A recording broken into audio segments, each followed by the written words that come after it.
Hey everybody, this is Melinda coming to you from Virginia. I have got an old story that I wanted to share with everybody that happened about 100 years ago. And I know that my grandfather assisted in the removing of around 70 some odd snakes, copperheads from under a house. Anyway, the story goes, there was a man and a woman that rented this old shack, and there was a hole in the floor about that big. And the husband jokingly said, well, you can sweep the dirt down the floor. And so that night, after they got everything moved in, they built a fire.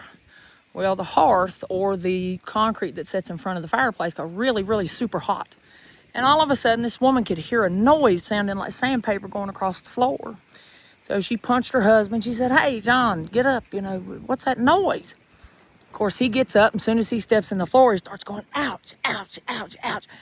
And when he gets to the fireplace to throw some wood on it in order to get the fire up so he can see, the guy turns around and he looks, and there's snakes everywhere. And so the guy falls over dead, and these snakes are still striking him as he's laying on the floor dead. And his wife has a 4-poster bed, and they were big posts, like 6x6 posts. And so she got up on top of it because the snakes were trying to get to her. And so what happened is the following morning, she is able to leave the residence, because what happens is these snakes start going back down that hole when it gets cold, about 5 o'clock in the morning. And so she went and got help, and it made the local newspaper. I think it was the Cleveland Times or the Clinch Times in Russell County, Virginia, is where this took place. And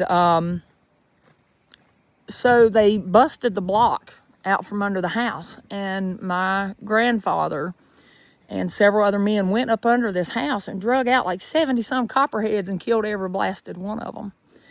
And so I think the guy's name was Raznick.